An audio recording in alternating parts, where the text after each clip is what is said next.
Hello everyone, today we will be exploring the historical background of the Indian Constitution.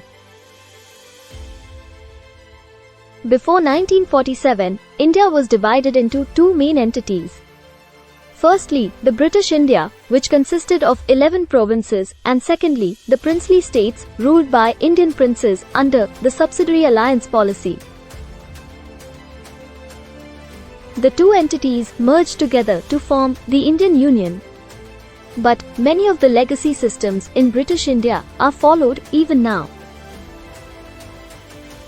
Before going into the historical background, let's know about some features of the Indian administration. Firstly, Indian democracy is a parliamentary form of democracy where the executive is responsible to the parliament. The parliament has two houses. They are the Lok Sabha and Raj Sabha. Also, the type of governance is federal because there are separate executive and legislature at center and states. We also have self-governance at local government levels. All these systems owe their legacy to the British administration. The historical underpinnings and evolution of the Indian Constitution can be traced to many regulations and acts passed before the Indian independence. Let us see the historical background of the Indian Constitution and its development through the years. First one is the Regulating Act of 1773. This act designated the Governor of Bengal as the Governor-General of Bengal. This act was the first step taken by the British government to control and regulate the affairs of the East India Company in India. Warren Hastings became the first Governor-General of Bengal. Through this act, the Executive Council of the Governor-General was established. There were 4 members and there was no separate Legislative Council. It subordinated the governors of Bombay and Madras to the Governor-General of Bengal. The Supreme Court was established at Fort William as the Apex Court in 1774. It prohibited servants of the company from engaging in any private trade or accepting bribes from the natives. According to this act, the Court of Directors, who were the governing body of the company, should report its revenue. Next is the Pitt's India Act of 1784. This act distinguished between the commercial and political functions of the company.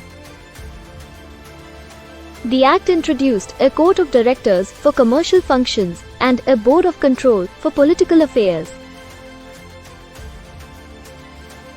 This act reduced the strength of the Governor-General's Council to 3 members. It placed the Indian affairs under the direct control of the British government. According to the act, the company territories in India were called the British possession in India.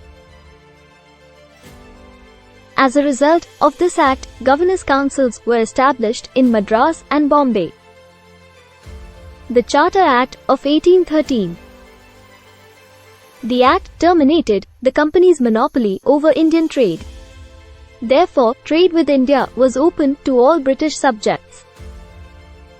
Next is the Charter Act of 1833. Through this act, the Governor-General of Bengal became the Governor-General of India. The first Governor-General of India was Lord William Bentinck. This was the final step towards centralization in British India.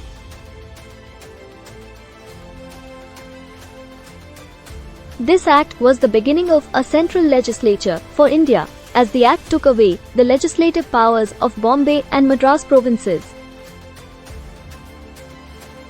There were 6 members in the Central Legislative Council. 4 out of 6 members were appointed by the provisional governments of Madras, Bombay, Bengal, and Agra. The Act ended the activities of the East India Company as a commercial body, and it became a purely administrative body. The Charter Act of 1853. This Act separated the legislative and executive functions of the Governor-General's Council. It introduced a system of open competition as the basis for the recruitment of civil servants of the company. The Indian civil service were opened for all. Next act is the Government of India Act of 1858. Through this act, the rule of the company was replaced by the rule of the Crown in India. The powers of the British Crown were to be exercised by the Secretary of State for India. The Secretary of State for India was assisted by the Council of India, having 15 members. He was vested with complete authority and control over the Indian administration through the Viceroy as his agent. The Governor-General was made the Viceroy of India. Lord Canning was the first Viceroy of India. The Act abolished the Board of Control and the Court of Directors. The Indian Councils Act of 1861. It introduced for the first time Indian representation in the institutions like Viceroy's Executive and Legislative Council. 3 Indians entered the Legislative Council. As a result of this act, legislative councils were established in the centre and provinces. It provided that the Viceroy's Executive Council should have some Indians as the non-official members while transacting the legislative businesses. It accorded statutory recognition to the portfolio system. It also initiated the process of decentralization by restoring the legislative powers to the Bombay and the Madras provinces.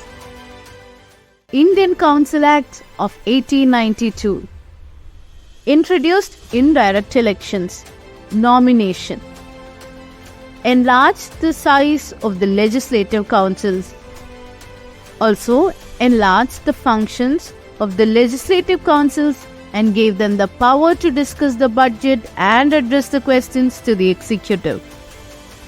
Moving forward to the Indian Councils Act of 1909. This act is also known as Morley Minto reforms. Direct elections to the legislative councils, that is the first attempt at introducing a representative and popular element, came through this act. It changed the name of the Central Legislative Council to the Imperial Legislative Council. The member of the Central Legislative Council was increased to 60 from 16. It also introduced a system of communal representation for Muslims by accepting the concept of a separate electorate. Indians for the first time in the Viceroy's Executive Council was also seen in this act. Satyendra Prasanna Sinha as the law member. Government of India Act of 1919. This act is also known as the Montague-Chelmsford reforms. The central subjects were demarcated and separated from those of the provincial subjects. The scheme of dual governance, that is the diarchy, was introduced in the provincial subjects. Under the diarchy system, the provincial subjects were divided into 2 parts, transferred and reserved. On the reserved subjects, the governor was not responsible to the Legislative Council. The act introduced for the first time bicameralism at the centre. Legislative Assembly with 140 members and Legislative Council with 60 members. Direct elections were a part of this act. The act also required that 3 of 6 members of the Viceroy's Executive Council were to be Indians. Provided for the establishment of the Public Service Commission. Government of India Act of 1935. The Act provided for the establishment of an All India Federation consisting of the provinces and the princely states as units, though the envisaged federation never came into being. 3 lists. The Act divided the powers between the centre and the units into items of 3 lists, namely the federal list, the provincial list and the concurrent list.